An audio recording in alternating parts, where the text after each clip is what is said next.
Le serveur, père célibataire, déjeunait tranquillement avec sa fille de 6 ans lorsque soudain, le millionnaire apparut, se pencha vers elle et lui murmura d'un ton pressant, « Fais comme si j'étais ta femme. » Avant d'entrer dans le vif du sujet, précisons que cette histoire a touché des personnes dans plus de 50 pays la semaine dernière. Voyons jusqu'où elle ira aujourd'hui. La pluie tambourinait contre les fenêtres du restaurant Sullivan's, tandis que Mark Thompson essuyait la même table pour la troisième fois, ses mains calleuses effectuant des mouvements circulaires bien rodés. À 35 ans, il travaillait dans double équipe depuis 6 ans, depuis que Sarah était décédée et l'avait laissé seule pour élever leur fille Emma. L'affluence du déjeuner était terminée, ne laissant que le bourdonnement familier de la machine à café et le cliquetis lointain de la vaisselle provenant de la cuisine.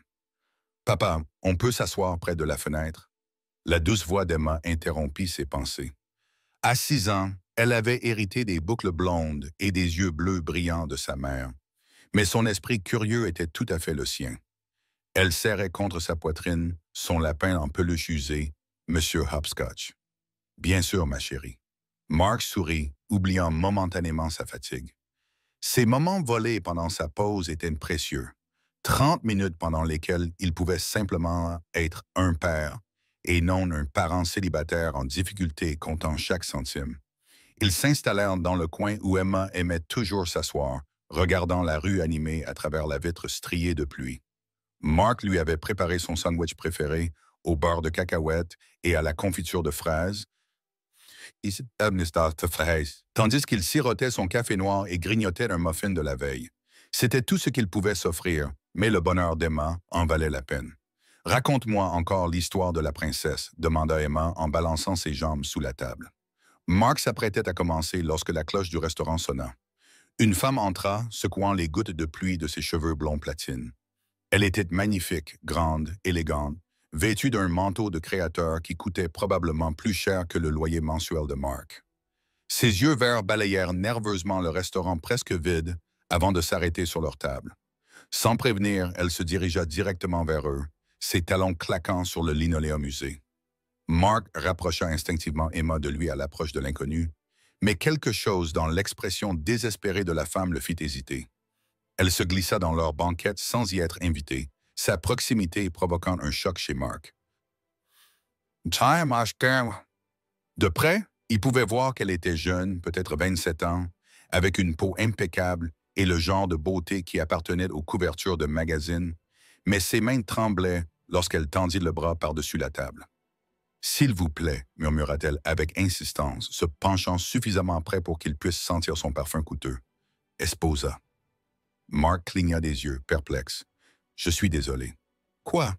Faites comme si j'étais votre femme, » répéta-t-elle dans un anglais teinté d'accent, d'une voix à peine audible. « Des hommes me recherchent. Des hommes dangereux. S'ils pensent que je suis juste une femme mariée qui déjeune avec sa famille, ils passeront leur chemin. » Emma regardait la belle inconnue avec de grands yeux. Monsieur Hopscotch était oublié sur ses genoux. L'instinct protecteur de Mark se heurtait à sa compassion naturelle. La peur de cette femme semblait authentique, brute. « Papa, » murmura Emma. Avant que Mark n'ait le temps de répondre, la main de la femme trouva la sienne à travers la table.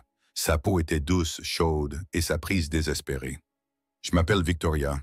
Je vous expliquerai tout, mais pour l'instant, j'ai besoin que vous me fassiez confiance. » À travers la fenêtre, Mark vit 2 hommes en costume sombre s'approcher du restaurant.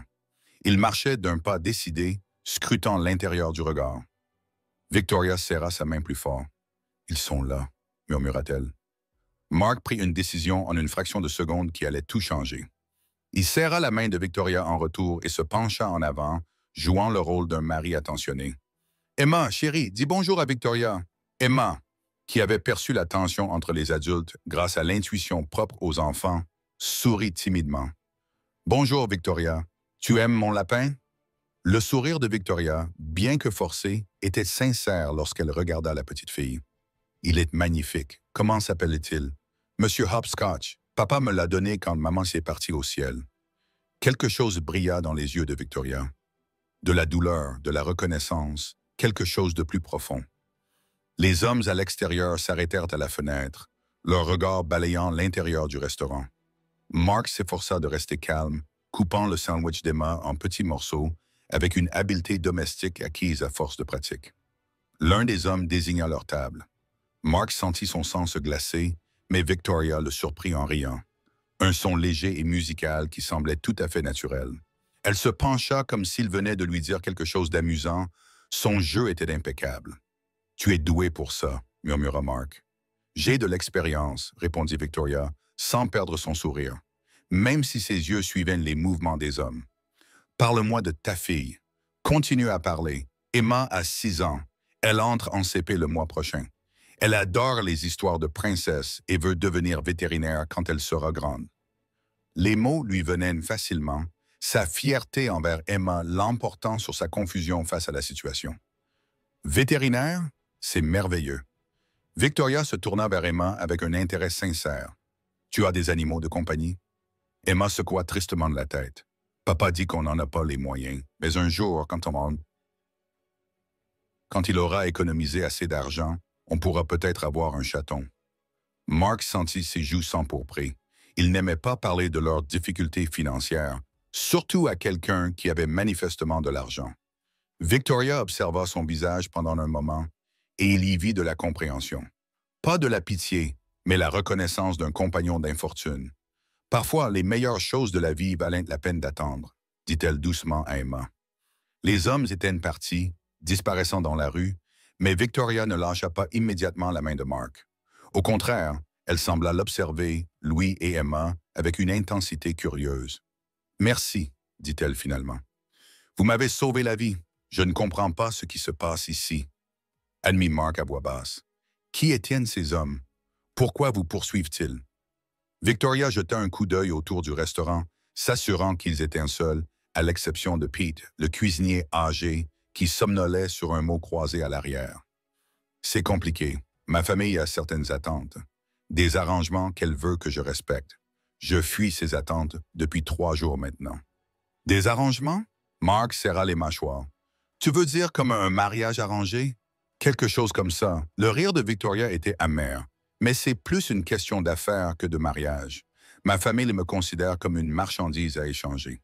Emma, qui avait écouté avec l'attention intense que les enfants accordent aux conversations d'adultes qu'ils sentent importantes, prit soudain la parole. « Mon papa ne m'échangerait jamais. Il dit que je suis son plus grand trésor. » Le sang-froid de Victoria se brisa un instant, ses yeux s'illuminèrent de larmes contenues. « Ton papa est très sage, Emma. » Mark observa le visage de Victoria, remarquant l'épuisement sous son apparence soignée, la peur qu'elle s'efforçait tant de cacher. Contre son bon sens, il se surprit à vouloir l'aider. « Écoutez, je ne sais pas qui vous êtes, ni dans quel genre d'ennui vous vous trouvez, mais ce restaurant n'est pas vraiment un refuge sûr. Ces hommes pourraient revenir. Vous avez raison. » Victoria se redressa. Son attitude professionnelle revint. « Je devrais y aller. Je vous ai déjà mis, vous et Emma, en danger. » Elle commença à se glisser hors de la banquette, mais la petite main d'Emma se tendit pour l'arrêter. « Attendez, vous ne pouvez pas partir tout de suite. Tu n'as pas fini ton histoire. »« Quelle histoire, ma chérie? » demanda Victoria perplexe. « Toutes les princesses ont une histoire. Papa me raconte tout le temps des histoires de princesses courageuses. Quelle est ton histoire? » Victoria regarda, impuissante, le visage impatient d'Emma et l'expression inquiète de Mark. « Ce n'est pas une histoire très joyeuse, Emma.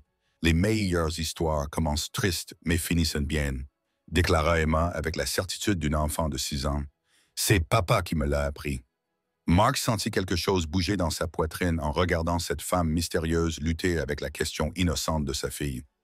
Malgré toutes les pensées rationnelles qui lui disaient de s'en aller, il s'entendit dire « Emma a raison.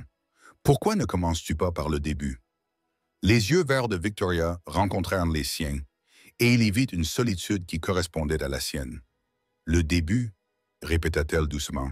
« Je ne suis pas sûre de me souvenir où cela se trouve. » Dehors, le tonnerre grondait de façon inquiétante et la pluie commençait à tomber plus fort contre les fenêtres.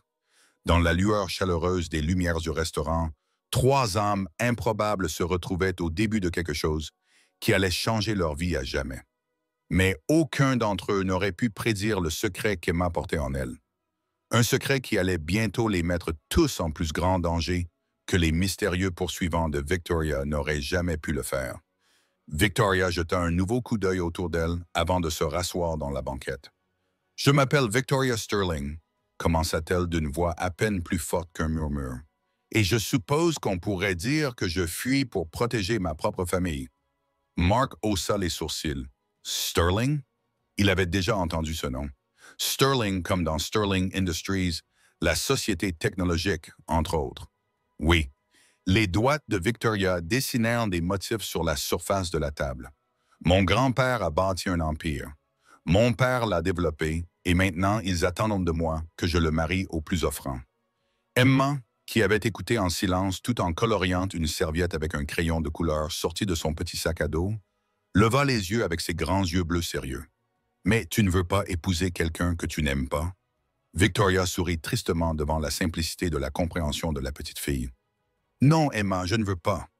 Mais dans ma famille, l'amour est considéré comme un luxe que nous ne pouvons pas nous permettre. » Mark sentit une colère familière monter en lui.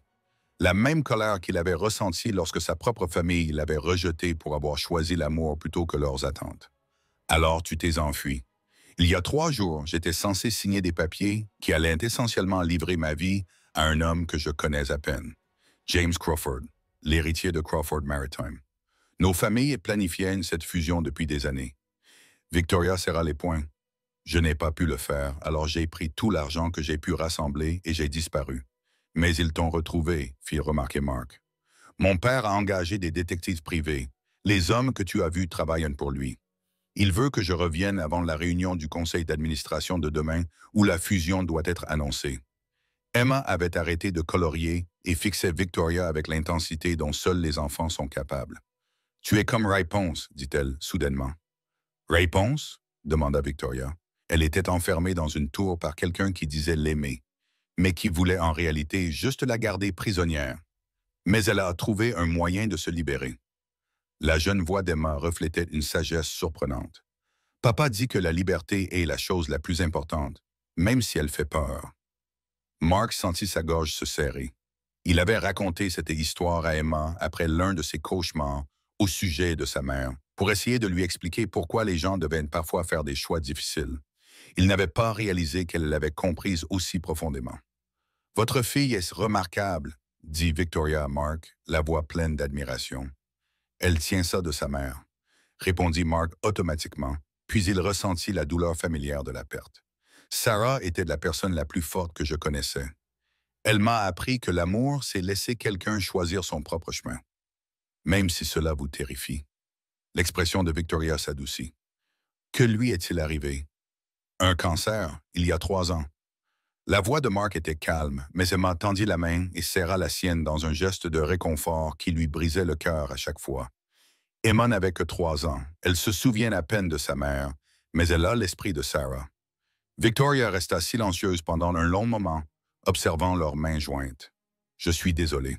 Perdre quelqu'un que l'on aime, je ne peux pas imaginer. » Le pire n'était pas de la perdre, admit Mark, surpris par sa propre honnêteté. C'était de réaliser à quel point nous étions seuls. La famille de Sarah ne m'avait jamais accepté.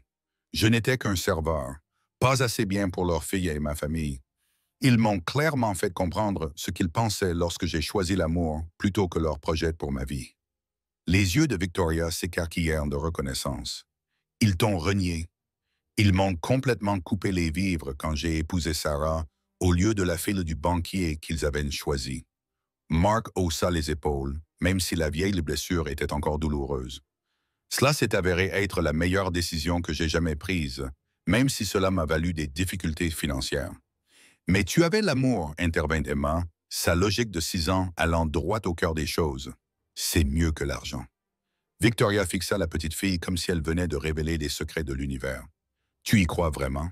Papa dit, l'amour rend tout meilleur, même quand on est triste ou effrayé, ou qu'on n'a pas beaucoup d'argent pour acheter des jouets. Le ton neutre d'Emma rendait ses paroles encore plus profondes.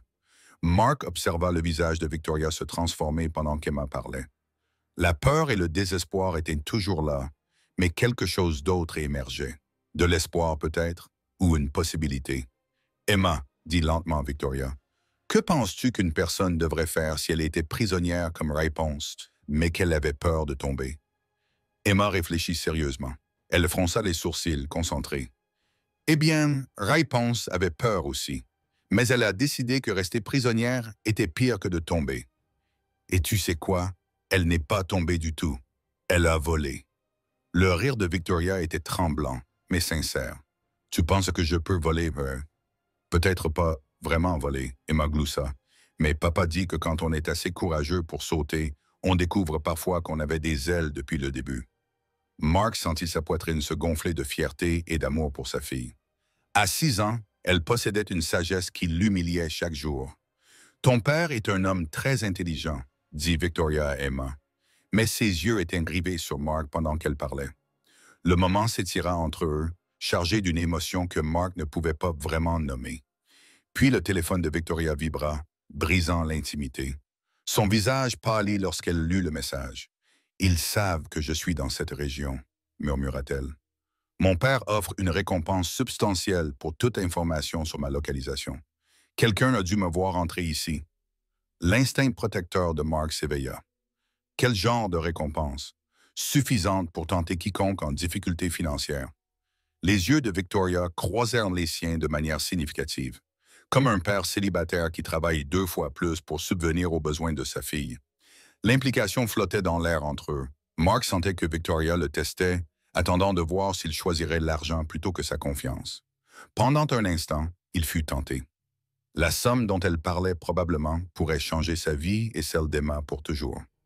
Mais il regarda Emma, qui le regardait avec une confiance totale dans ses yeux bleus, et il sut qu'il n'avait vraiment pas le choix. « Combien de temps pensez-vous que nous avons » demanda-t-il. Le soulagement de Victoria était palpable. Peut-être 1 heure avant qu'il ne commence à faire du porte-à-porte. Je dois continuer à bouger, mais je ne peux pas retourner à mon hôtel. Ils le surveilleront. Et où irez-vous? Je ne sais pas, je n'ai jamais été seul auparavant. Pas vraiment. J'ai toujours eu des chauffeurs, des assistants, des équipes de sécurité qui s'occupaient des détails de ma vie. Le rire de Victoria était amer. Il s'avère qu'être élevé dans une cage dorée ne vous apprend pas grand-chose sur la survie dans le monde réel. Emma avait écouté attentivement, et maintenant elle tirait sur la manche de Mark. « Papa, je peux te parler? » Mark se pencha et Emma mit ses mains en porte-voix pour lui murmurer à l'oreille. Ces mots étaient si discrets que Victoria ne pouvait les entendre, mais Mark haussa les sourcils de surprise. « Tu es sûre, ma chérie? » murmura-t-il en retour. Emma acquiesça solennellement. « Elle a peur, comme moi, quand les monstres venaient dans mes rêves. Tu m'as aidé à me sentir en sécurité. Nous devrions l'aider, elle aussi. » Mark se redressa, le cœur battant. Ce qu'Emma suggérait était fou, dangereux, susceptible de changer le cours d'une vie. Mais lorsqu'il regarda Victoria, la regarda vraiment, il vit au-delà des vêtements de Mark et du maquillage parfait la jeune femme effrayée qui se cachait derrière. « Victoria, dit-il lentement, Emma a une suggestion. » Victoria se tourna vers la petite fille avec des yeux curieux. « Qu'y a-t-il, ma chérie? » La voix d'Emma était faible mais déterminée. « Tu pourrais rester avec nous, juste le temps de trouver comment voler. » Victoria resta bouche bée. « Emma, c'est très gentil, mais je ne peux pas m'imposer. Ce n'est pas s'imposer si nous voulons t'aider. » Mark l'interrompit, sa décision prise. « Nous avons un petit appartement au-dessus de la quincaillerie de Murphy. Ce n'est pas grand, mais c'est sûr, et M. Murphy s'occupe de ses affaires. »« Vous me connaissez à peine, » protesta Victoria. « Je pourrais être dangereuse. Je suis sans aucun doute source de problèmes. » Rapunzel l'était aussi. « Probablement, » dit Emma d'un ton neutre, « mais cela ne signifie pas qu'elle ne méritait pas d'aide. » Mark sentit quelque chose bouger dans sa poitrine en voyant Victoria hésiter face à leur offre. « Écoutez, je sais que c'est fou, mais Emma a raison. Tu as besoin d'un endroit sûr pour réfléchir à la suite. Et nous, » il s'interrompit, surpris par ses propres mots, « nous avons besoin d'un peu de magie dans nos vies. » Les yeux de Victoria se remplirent de larmes. Elle essayait clairement de ne pas pleurer. « Pourquoi feriez-vous ce que là pour une parfaite inconnue? »« Parce que, » dit Emma en tendant la main par-dessus la table pour caresser celle de Victoria avec une douceur surprenante. « Parfois, les inconnus ne sont que des amis que nous n'avons pas encore rencontrés. » Dehors, la tempête s'intensifiait. La pluie fouettait les fenêtres avec une force croissante. Dans le cercle de lumière chaleureux qui entourait leur table, 3 personnes qui avaient lutté seules se retrouvaient à envisager un acte de foi qui lierait leur destin. Mais cachés dans l'ombre de l'autre côté de la rue, quelqu'un les observait à travers la vitre striée de pluie, attendant le moment idéal pour s'approcher de sa proie. Le trajet jusqu'à l'appartement de Mark prit 15 minutes à travers les ruelles et les rues secondaires, les talons de créateur de Victoria claquant maladroitement sur le trottoir mouillé. Elle avait insisté pour payer leur déjeuner et laisser un pourboire généreux qui avait fait écarquiller les yeux de Pete, mais Mark remarqua qu'elle l'avait fait discrètement, sans le rabaisser. Emma tenait la main de Victoria tandis qu'elle contournait les flaques d'eau, bavardant au sujet des différents animaux qu'elle croisait, un chat errant qui lui rappelait le chaton qu'elle voulait, des pigeons qui lui faisaient penser à des dinosaures, un promeneur de chiens dont le Golden Retriever avait l'air amical. Victoria écoutait avec une attention sincère, posant des questions qui faisaient rayonner Emma d'importance. « C'est le magasin de M. Murphy », dit Mark alors qu'il s'approchait d'un étroit bâtiment en briques coincé entre une laverie automatique et une librairie d'occasion. « Nous vivons à l'étage. Ce n'est pas luxueux. C'est parfait », l'interrompit Victoria en regardant le modeste bâtiment avec une sorte d'émerveillement.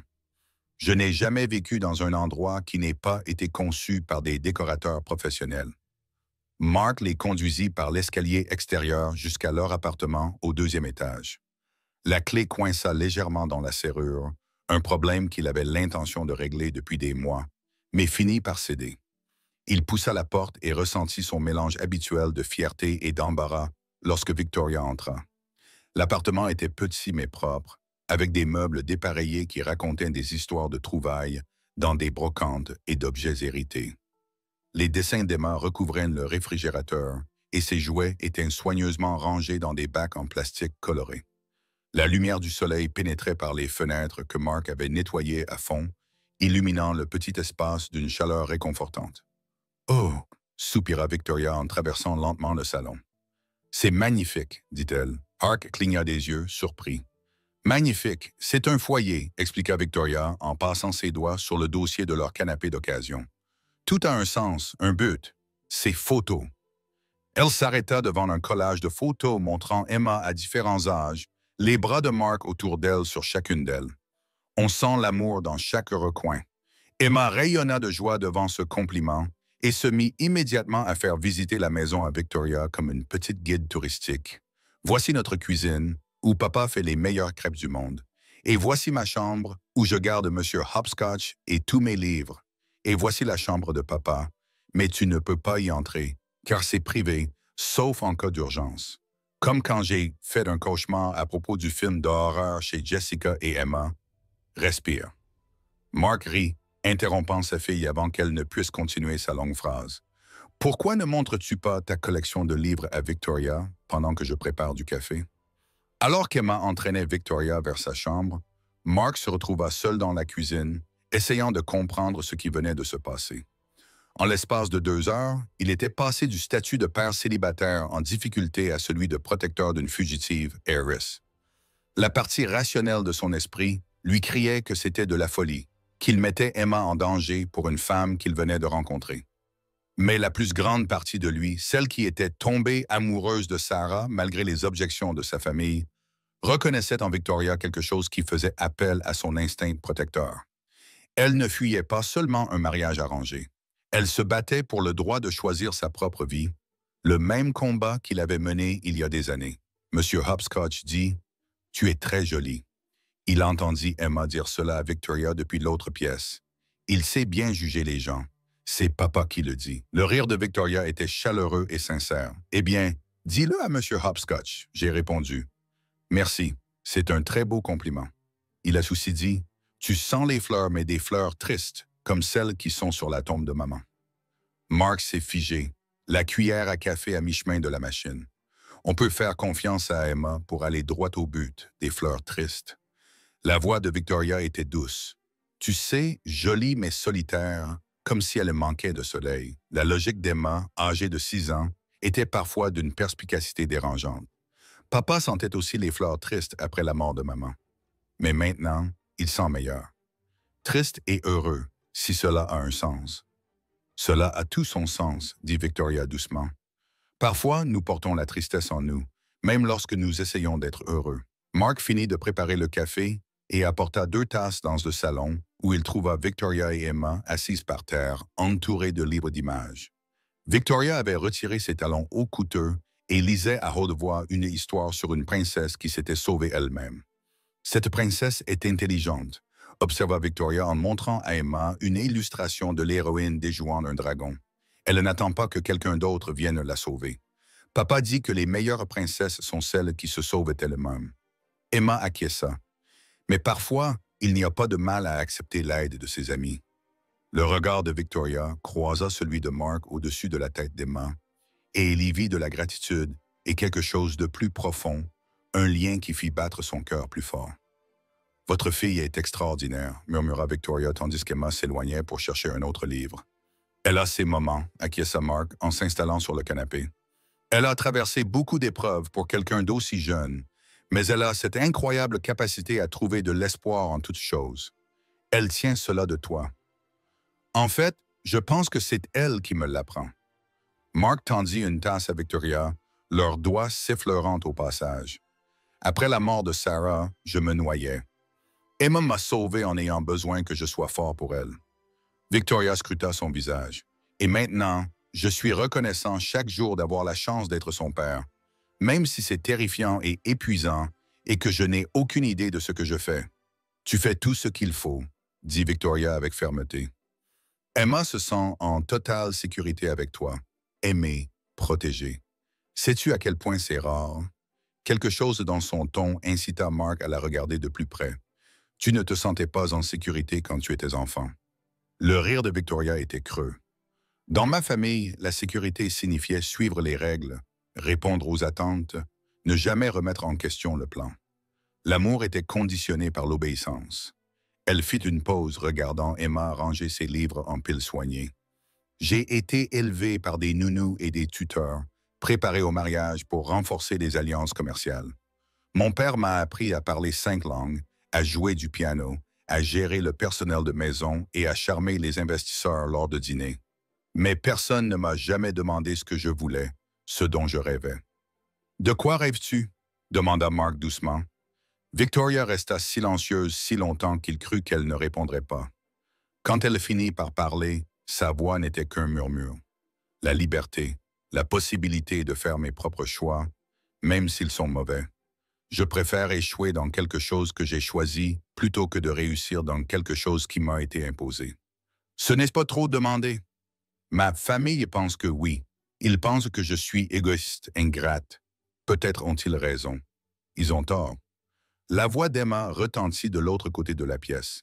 Elle avait écouté tout en faisant semblant de ranger ses livres. Vouloir choisir sa propre vie n'est pas égoïste. C'est courageux. Les yeux de Victoria se remplirent de larmes. « Comment es-tu devenue si sage, ma petite? Papa me lit beaucoup d'histoires.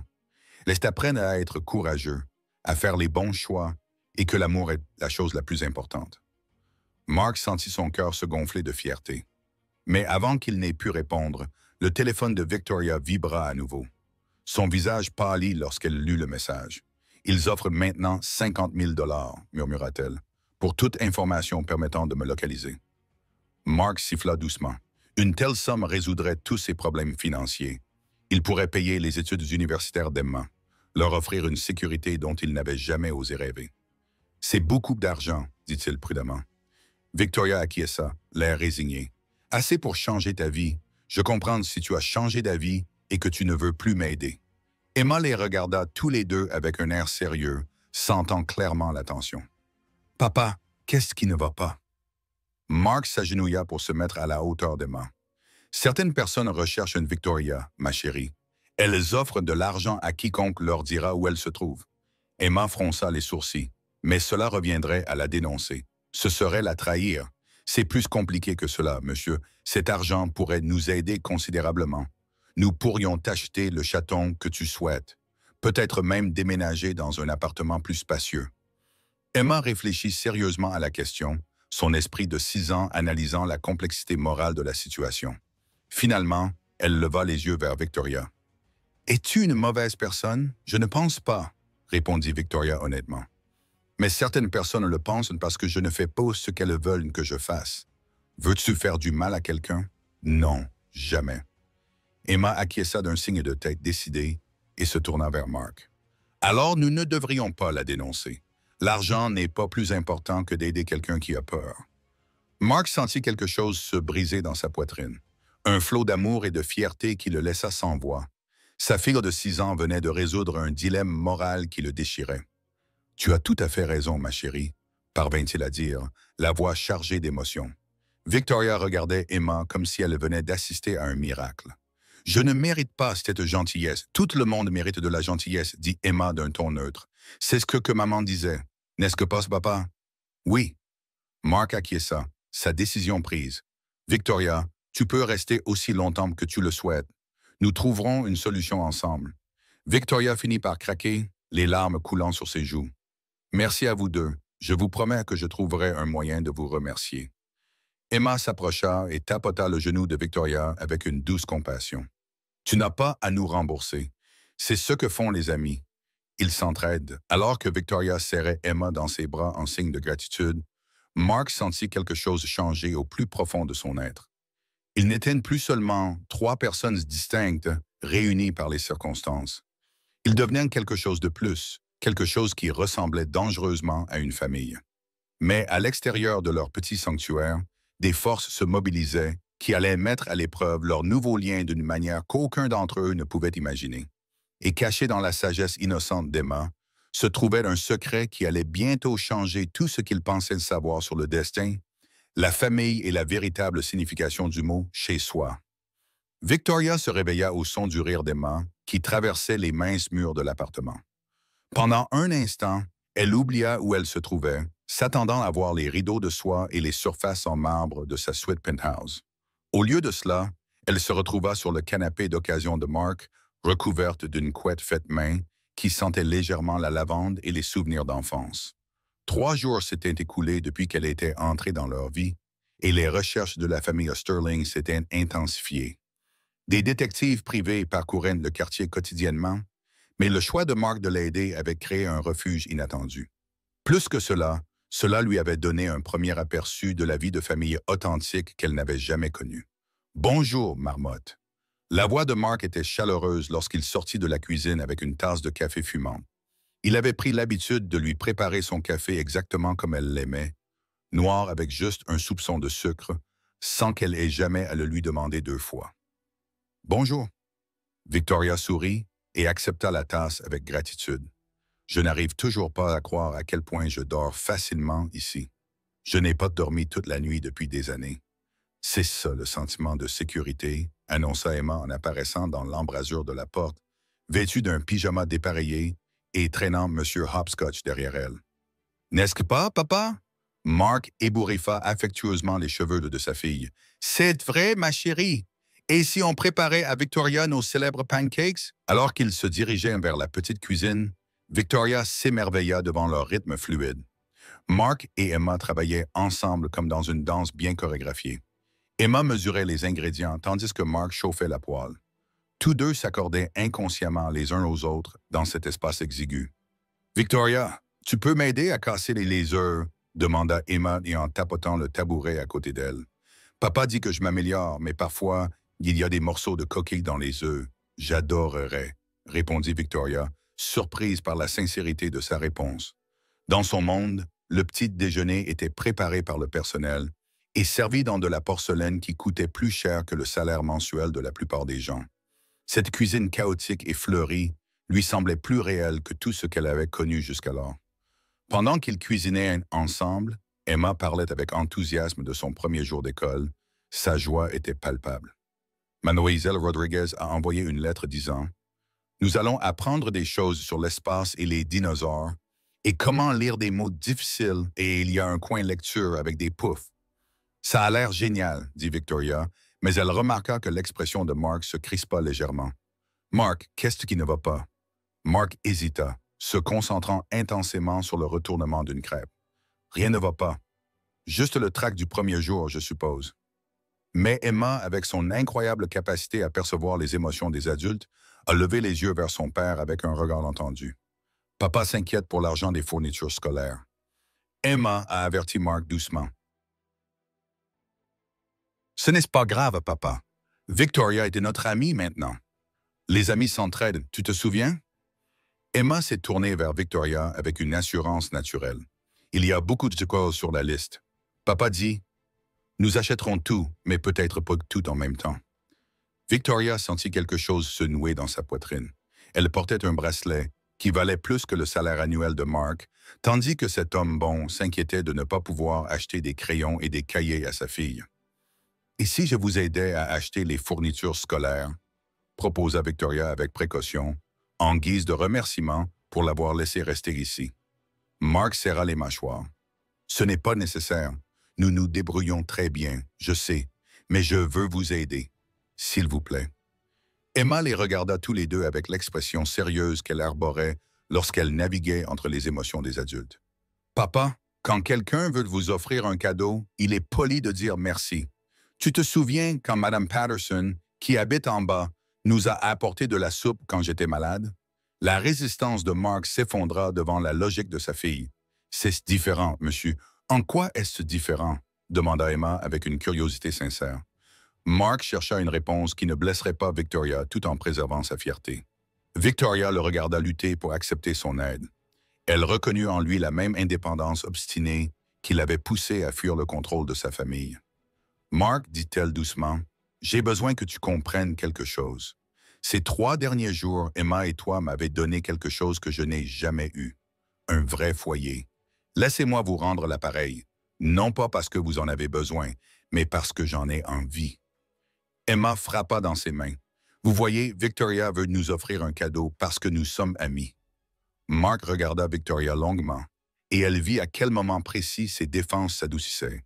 « D'accord, mais rien d'extravagant. Juste le nécessaire. » « Marché conclu, » acquiesça Victoria, même si elle avait déjà prévu de faire bien plus que le nécessaire.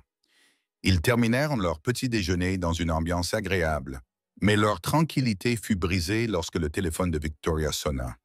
Le nom de l'appelant la fit frissonner. « Père, je dois répondre, » murmura-t-elle en se dirigeant vers la chambre pour plus d'intimité.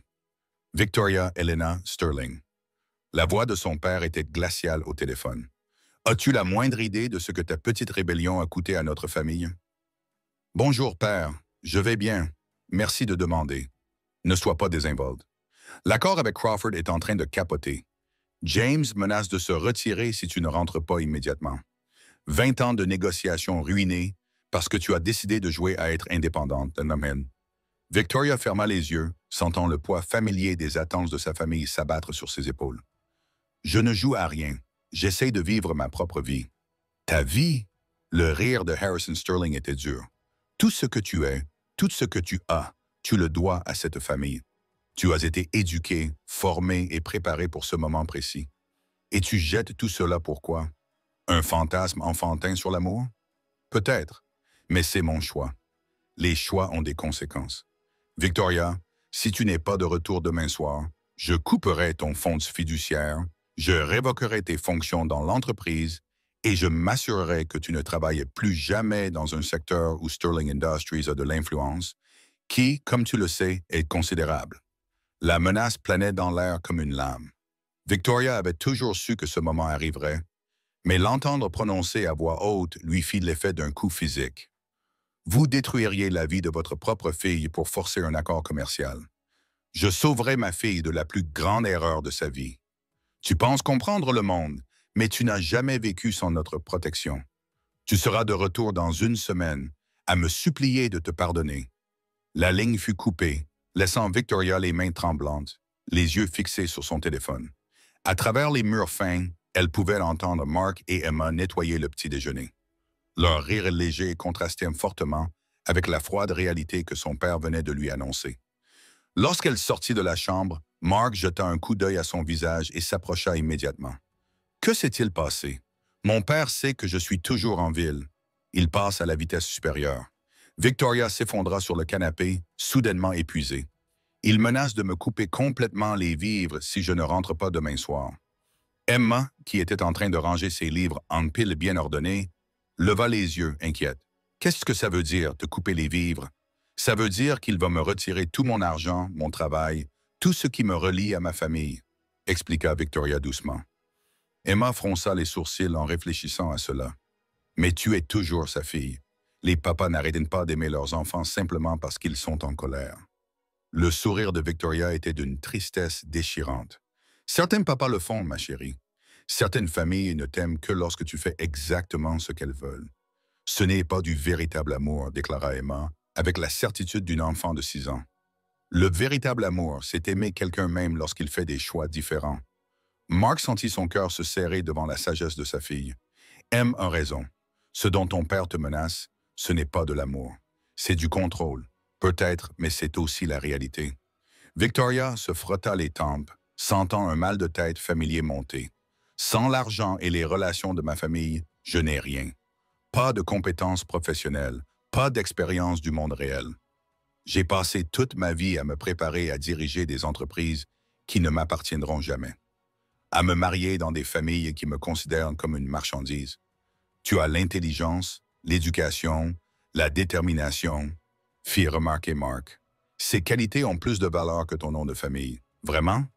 Je parle 5 langues, mais je n'ai jamais eu de vrai travail. J'ai 2 masters en commerce, mais je n'ai jamais gagné ma vie. Je peux gérer une équipe de 20 personnes, mais je ne sais même pas faire ma lessive. Le rire de Victoria était amer. Ta fille de 6 ans est plus capable de vivre de manière indépendante que moi. Emma, qui avait écouté attentivement, se leva soudainement et se dirigea vers Victoria. Sans un mot, elle grimpa sur le canapé et s'installa sur les genoux de Victoria, lui offrant le réconfort de sa petite présence. « Tu sais être gentille, dit Emma avec sérieux, et tu sais être courageuse même quand tu as peur. Ce sont les choses les plus importantes. » Victoria enlaça Emma, puisant sa force dans la foi inébranlable de l'enfant. « Comment es-tu devenue si sage? »« Les histoires, » répondit Emma d'un ton neutre. « Et papa, il m'apprend que être courageux ne signifie pas ne pas avoir peur. Cela signifie faire ce qu'il faut même quand on a peur. » Mark regarda sa fille réconforter cette femme qui avait fait irruption dans leur vie et sentit quelque chose changer profondément dans sa compréhension de leur situation. Il ne s'agissait plus seulement d'aider une étrangère. D'une certaine manière, Victoria était devenue indispensable à leur petite famille. « Victoria, dit-il prudemment, et si tu ne repartais pas? Je t'ai dit que sans le soutien de ma famille... Non, je veux dire, et si tu construisais quelque chose de nouveau ici, avec nous? » Victoria le fixa du regard, n'osant espérer. « Mark, c'est impossible. Je ne peux pas te demander ça. Je ne te le demande pas. Je te le propose. » Mark s'approcha, sa voix devenant plus forte. « Emma a raison. Tu es courageuse et gentille. Ces qualités comptent plus que les fonds fiduciaires ou les relations professionnelles. Mais je ne sais pas comment vivre comme ça. Je n'ai jamais payé de facture ni fait les courses, mais tu apprendras. » Emma l'interrompit avec assurance. « Papa m'a appris à lasser mes chaussures, à faire du vélo et à préparer des œufs brouillés. Il peut t'apprendre aussi. » Victoria les regarda tour à tour, voyant de l'acceptation et des possibilités là où elle s'attendait à du jugement et des limites. « Tu penses vraiment que je pourrais apprendre à être normal? »« Défini normal, » dit Mark avec un léger sourire. « Nous sommes un père célibataire et sa fille de 6 ans vivant au-dessus d'une quincaillerie. Si tu peux t'adapter à ce genre d'anormalité, tu es la bienvenue pour rester aussi longtemps que tu le souhaites. » Pour la première fois depuis l'appel de son père, Victoria sentit l'espoir naître dans sa poitrine. Ce serait un tout nouveau départ. Je devrais trouver du travail, apprendre à gérer mon budget, trouver comment vivre sans filet de sécurité. Recommencer à zéro n'est pas toujours une mauvaise chose, fit remarquer Mark. Parfois, c'est la seule façon de devenir qui vous êtes vraiment censé être. Emma acquiesça d'un air sage. Comme quand tu nettoies ta chambre très, très bien et que tu ranges tout à de nouvelles places. C'est effrayant au début, mais ensuite on se sent mieux. Victoria rit malgré ses larmes. « C'est votre avis professionnel, Dor Emma? »« Oui, et M. Hopscotch est si d'accord. » Emma brandit son lapin en peluche. « Il dit que tu devrais rester avec nous et que nous formerons une nouvelle sorte de famille. » Le mot « famille » flottait dans l'air, chargé de possibilités et de promesses. Victoria regarda Mark et vit son propre désir se refléter dans ses yeux. « Une nouvelle famille », répéta-t-elle doucement. Mais même si l'espoir florissait dans son cœur, Victoria ne pouvait se défaire du sentiment que son père n'accepterait pas simplement sa rébellion. Harrison Sterling n'était pas un homme qui tolérait la défaite, surtout face à ce qu'il considérait comme une simple serveuse et sa fille impressionnable. Dehors, les nuages d'orage s'amassaient à nouveau, et Victoria ne pouvait s'empêcher de penser qu'ils annonçaient la tempête qui allait s'abattre sur leur fragile nouveau bonheur. Le matin du premier jour d'école, Emma arriva avec la fraîcheur de l'automne et la lumière dorée du soleil qui pénétrait par les fenêtres de leur petit appartement. Victoria se réveilla tôt, l'estomac noué par un mélange d'excitation et d'anxiété qui la surprit.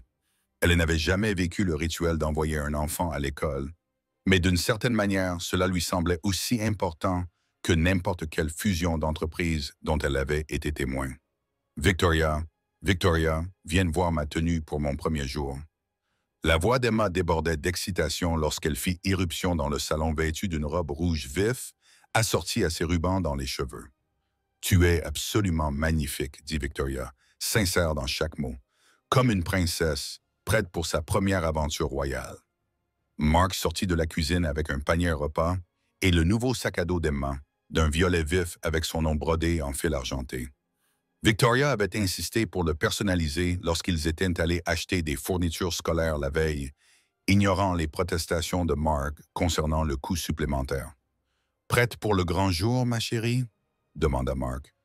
Mais Victoria perçut le léger tremblement dans sa voix. C'était un événement aussi important pour lui que pour Emma. « Je suis prête, mais je suis aussi un peu nerveuse, » admit Emma, inconsciemment, en cherchant M. Hopscotch, qui l'attendait dans son sac à dos pour lui apporter un soutien moral.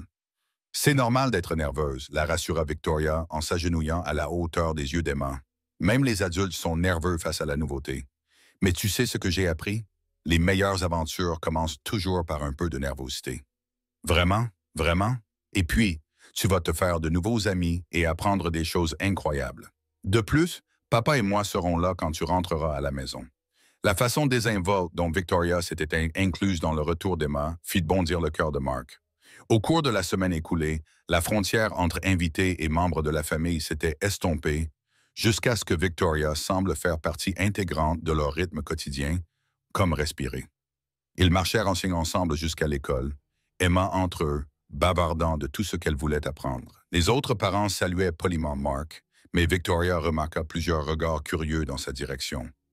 Avec sa tenue soigneusement choisie, son jean de marque et son simple pull, qui coûtait probablement plus cher que le budget hebdomadaire de la plupart des gens pour faire leurs courses, elle se démarquait dans ce quartier populaire. « C'est ma professeure. » Emma désigna avec enthousiasme une femme à l'air chaleureux, aux yeux gentils et aux cheveux grisonnants tirés en arrière en un chignon pratique. « Mademoiselle Rodriguez. » Alors qu'elle s'approchait de la salle de classe, Mademoiselle Rodriguez leur adressa un large sourire. « Tu dois être Emma. Je suis ravi de t'avoir dans ma classe cette année. » Emma rayonna de joie et se lança immédiatement dans une explication détaillée de tout ce qu'elle avait apporté pour la présentation, y compris M. Hopscotch et un dessin qu'elle avait fait de sa famille, qui comprenait Victoria aux côtés de Mark et d'elle-même. Les yeux de Mademoiselle Rodriguez passèrent avec curiosité de Mark à Victoria, puis à la mère d'Emma. « Je suis Victoria, » hésita-t-elle, ne sachant pas trop comment expliquer leur situation inhabituelle. « Victoria est une amie très proche de la famille, » intervint Mark avec aisance. « Elle séjourne chez nous et nous aide à s'occuper d'Emma. »« C'est merveilleux qu'Emma bénéficie d'un tel soutien, » dit Mademoiselle Rodriguez avec chaleur. « N'hésitez pas à me contacter si vous avez des questions ou des préoccupations. » Après avoir installé Emma dans sa classe et enduré des adieux larmoyants mais enthousiastes, Mark et Victoria rentrèrent chez eux dans un silence confortable. Le silence semblait différent sans Emma, plus intime, chargé de possibilités tacites. « Un café ?» proposa Amar alors qu'ils montaient les escaliers menant à leur appartement. « J'adorerais, mais Mark, je dois te dire quelque chose. » Ils s'installèrent à la petite table de la cuisine avec leurs tasses et Victoria prit d'une profonde inspiration. « J'ai réfléchi à ce que tu as dit hier à propos de prendre un nouveau départ. Je veux essayer, mais je dois d'abord être complètement honnête avec toi. » L'expression de Mark devint sérieuse. « D'accord. Mon père a encore appelé hier soir après que toi et Emma soyez allés vous coucher. Il sait que je suis toujours dans la région et il ne se contente plus de menacer de me couper les vivres. Il essaie activement de détruire toute chance que j'ai d'accéder à l'indépendance. »« Que veux-tu dire? » Victoria sortit son téléphone et lui montra une série d'emails. Il a contacté tous les grands employeurs de la ville pour les mettre en garde contre le fait de m'embaucher. Il a également fait annuler mes cartes de crédit et geler mes comptes bancaires. Depuis ce matin, je n'ai officiellement plus d'argent. Mark scruta attentivement son visage. Comment te sens-tu par rapport à ça? Terrifié, admit Victoria, mais aussi libéré. Pour la première fois de ma vie, je ne peux pas compter sur l'argent de ma famille pour résoudre mes problèmes. Je dois trouver comment survivre par mes propres moyens. Et tu veux essayer? Je veux essayer, mais Mark, cela signifie que je ne pourrai pas contribuer financièrement pendant que je cherche ma voie. Je ne pourrai pas aider pour le loyer, les courses ou les dépenses d'Emma. Tu devras essentiellement subvenir à mes besoins jusqu'à ce que je trouve du travail et que je me débrouille seul. Mark resta silencieux pendant un long moment. Quel genre de travail envisages-tu? Je ne sais pas. C'est ce qui est terrifiant. J'ai des diplômes, mais aucune expérience réelle. Je parle plusieurs langues, mais je ne les ai jamais utilisées dans le cadre professionnel. Je sais gérer des situations sociales complexes, mais je n'ai jamais travaillé avec le public. Victoria rit nerveusement. Je suis probablement inemployable. J'en doute. Mais même si cela prend du temps, nous nous en sortirons. Mark, tu as déjà du mal à t'en sortir actuellement. Je t'ai vu vérifier ton solde bancaire sur ton téléphone, inquiet de savoir si tu pourrais payer les repas scolaires d'Emma. Comment peux-tu prendre en charge une autre personne? Mark tendit le bras par-dessus la table et couvrit sa main de la sienne. Parce que certaines choses sont plus importantes que l'argent. Ces derniers jours, ta présence ici a tout changé pour Emma et moi. Avant, nous survivions, mais maintenant, nous vivons. Victoria sentit les larmes lui monter aux yeux. Tu ne comprends pas l'ampleur de ce que tu nous offres. Mon père n'abandonnera pas facilement. Il continuera à envoyer des enquêteurs. Il pourrait même intensifier ses pressions. Être associé à moi pourrait vous causer des problèmes, à vous et à Emma. Laissez-moi m'en occuper. Mark, Victoria, écoutez-moi. Il y a une semaine, Emma et moi vivions notre vie sans enthousiasme. Nous allions bien. Nous nous débrouillions. Mais il manquait quelque chose. Vous avez apporté de la lumière dans nos vies. Des rires. De l'espoir. Emma parle de vous sans arrêt. Victoria ceci. Victoria.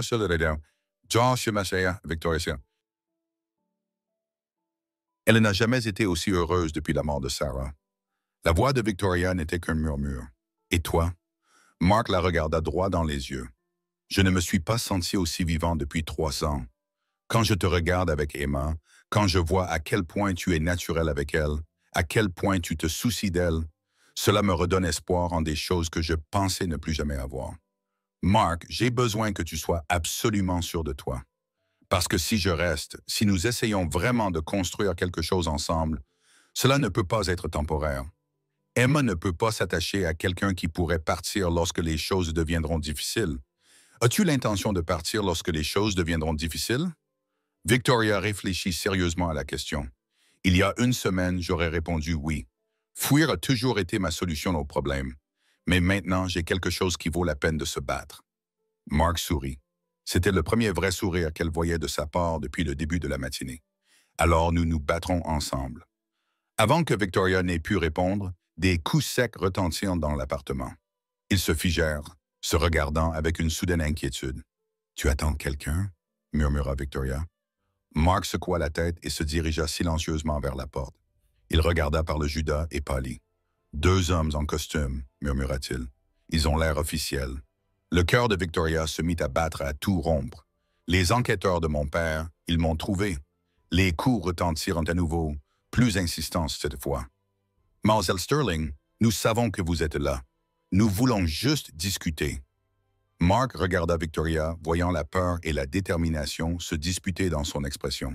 « Que veux-tu faire? » Victoria redressa les épaules et Mark aperçut la force qui lui avait permis de défier l'une des familles les plus puissantes de la ville.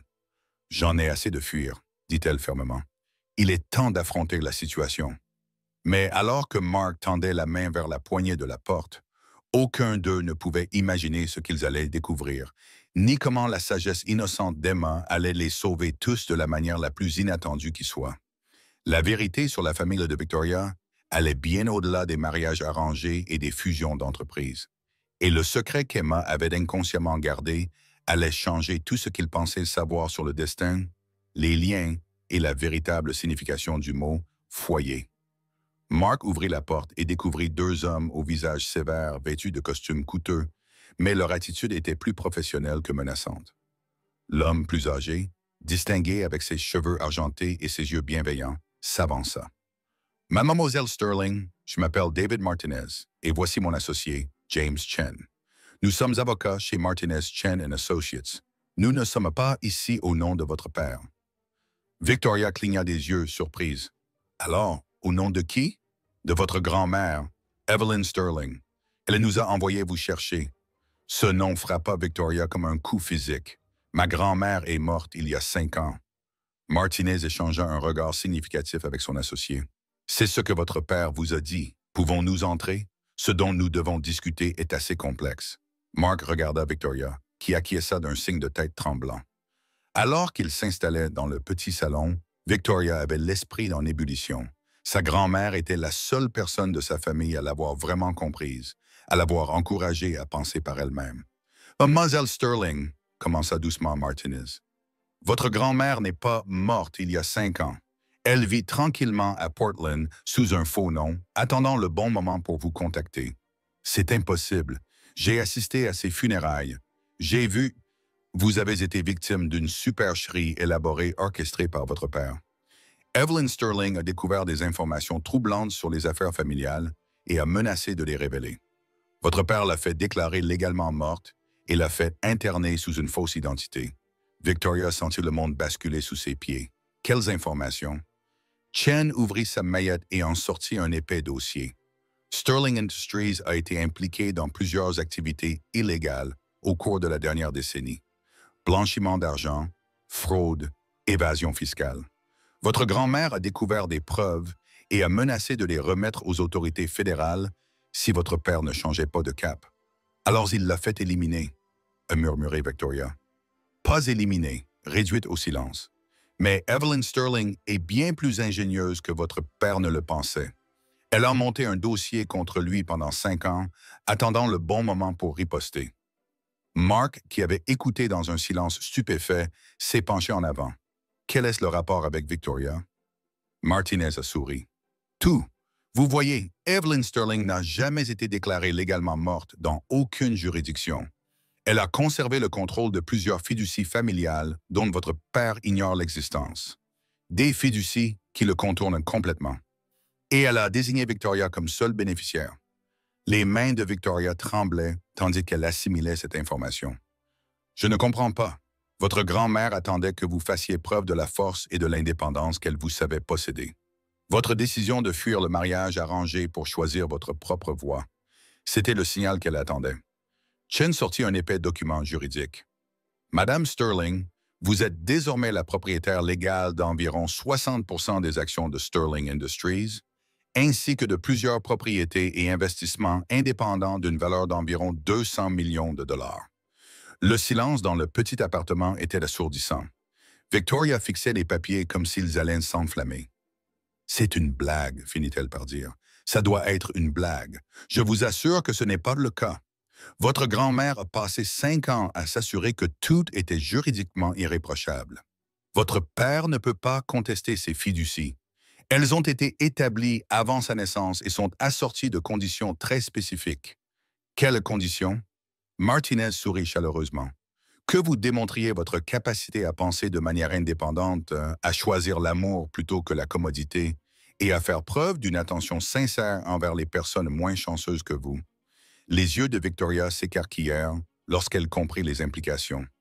Elle me testait d'une certaine manière, oui, mais pas consciemment. Elle savait simplement que lorsque vous seriez prête à devenir la femme qu'elle avait élevée, vous feriez des choix en accord avec votre véritable personnalité. Mark sentit sa tête tourner. Alors, qu'est-ce que Victoria exactement? Depuis ce matin, lorsque les derniers documents ont été déposés, Victoria Sterling est l'actionnaire majoritaire et la PDG de Sterling Industries. Son père a été démis de toutes ses fonctions. Victoria se leva brusquement et se dirigea vers la fenêtre. Ce n'est pas possible. Ce genre de choses n'arrive pas. Ça arrive quand on a une grand-mère qui a passé toute sa vie à déjouer les hommes qui sous-estimaient son intelligence. Chen tendit un autre document à Victoria. Il y a plus. Ta grand-mère a également laissé des instructions spécifiques concernant ta situation personnelle. Victoria lut le document, les yeux s'écarquillant à chaque ligne. Elle offre à Mark un poste de responsable des relations communautaires pour Sterling Industries. avec tous les avantages sociaux, un fonds pour les études d'Emma, une allocation logement. Mark resta bouche bée. Comment pouvait-elle être au courant? Votre grand-mère vous a demandé de veiller sur vous sans vous menacer. Elle voulait s'assurer que vous étiez en sécurité pendant qu'elle finalisait tout. L'expression de Martinez s'adoucit. Elle a été particulièrement impressionnée par la gentillesse de la famille Thompson à votre égard. Emma choisit ce moment pour faire irruption dans la pièce, après avoir été déposée plus tôt que prévu à l'issue de sa demi-journée d'orientation. Papa Victoria, j'ai beaucoup appris aujourd'hui et je me suis fait une nouvelle amie qui s'appelle Sophie. Elle s'arrêta, remarquant les hommes étranges en costume. Emma, ma chérie, ces messieurs sont des avocats. Ils sont ici pour parler à Victoria de sa famille. Emma examina les hommes avec le regard sérieux d'une enfant de 6 ans. Êtes-vous les bons avocats ou les mauvais avocats? Martinez gloussa. J'aime à penser que nous sommes les bons avocats, Emma. Tant mieux. Victoria a besoin de bons avocats, car sa famille n'a pas été très gentille avec elle. Chen échangea un regard amusé avec son associé. Votre fille est très perspicace, Monsieur Thompson. Elle a ses moments. Mark ressentit une vague de fierté lorsque Emma s'installa à côté de Victoria, lui offrant son réconfort instinctif habituel. Victoria passa un bras autour d'Emma, puisant sa force dans la présence de l'enfant. Qu'est-ce que ma grand-mère attend de moi?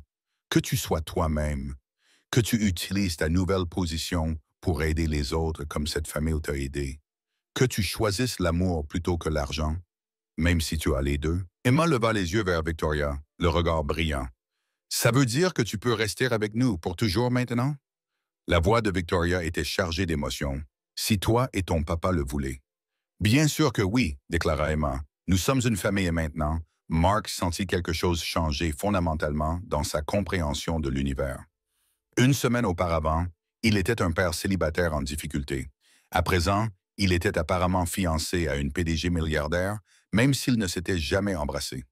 Victoria, dit-il prudemment, cela change tout, n'est-ce que pas? Victoria se tourna vers lui. Je sais que cela peut sembler bouleversant, mais l'argent ne change en rien mes sentiments pour toi et Emma. Au contraire, cela les rend plus clairs. Je pourrais avoir tout ce que je veux maintenant, la vie que je veux, n'importe où dans le monde. Et ce que je veux, c'est ça. Toi, Emma, cette vie que nous avons commencé à construire ensemble. Emma applaudit. Donc, nous pouvons garder Victoria et elle peut m'acheter ce chaton. Les adultes éclatèrent de rire, la tension se dissipant comme un fil cassé. Oui, ma chérie, dit Victoria, les larmes coulant sur son visage. Nous pouvons certainement t'acheter ce chaton. Martinez s'éclaircit la gorge diplomatiquement. Il y a encore une chose. Ta grand-mère aimerait beaucoup te rencontrer, Victoria, ainsi que ta nouvelle famille. Victoria regarda Mark et Emma, voyant tout son avenir se refléter dans leur visage. J'aimerais beaucoup. Alors que les avocats s'apprêtaient à partir, Emma tira sur la manche de Martinez. Monsieur l'avocat, je peux vous poser une question? Bien sûr. La grand-mère de Victoria, elle a veillé sur Victoria tout ce temps, s'assurant qu'elle était en sécurité. C'est vrai. Emma acquiesça d'un air sage. Tout comme le font les anges. J'ai dit à Victoria que parfois, quand on est assez courageux pour sauter, on découvre qu'on avait des ailes depuis le début. Martinez sourit à la petite fille pleine de sagesse. Je pense que ta grand-mère serait d'accord avec ça, Emma. Après le départ des avocats, ils s'assirent tous les trois dans leur petit salon, encore sous le choc de ce qui venait de se passer. Alors, dit finalement Mark, IRS le milliardaire, il va falloir que je m'y habitue. Victoria rit, mais son regard était sérieux. Mark, je pensais ce que j'ai dit. Rien de tout cela ne change ce que je ressens pour toi et Emma. J'adore la vie que nous avons commencée. J'adore cet appartement. J'adore faire des crêpes ensemble. J'adore regarder le visage d'Emma lorsqu'elle découvre quelque chose de nouveau. Et je t'aime, dit simplement Mark, les mots tombant naturellement entre eux. Emma sourit triomphalement. Je le savais. Monsieur Hopscotch a dit que vous étiez amoureux, mais que vous aviez tous les deux trop peur de le dire. Victoria prit la main de Mark, leurs doigts s'entremêlant parfaitement. Je vous aime aussi, tous les deux, plus que je n'aurais jamais cru possible. Alors, que va-t-il se passer maintenant? Demanda Mark. Emma se leva. La décision est prise. Maintenant, nous allons chercher mon chaton, puis nous appelons grand-mère Sterling pour la remercier d'avoir réuni notre famille. Victoria regarda autour d'elle leur petit appartement, qui allait bientôt être remplacé par quelque chose de plus grand, mais qui ne serait jamais plus précieux que cet instant. Tu sais quoi, Emma? Je pense que c'est le plan parfait. 6 mois plus tard, Victoria Sterling Thompson se tenait à la fenêtre de son nouveau bureau, regardant le terrain de jeu où Mark poussait Emma sur une balançoire. Le chaton, une petite chatte orange tigrée nommée Princess Pancake, dormait paisiblement dans un panier à côté de son bureau.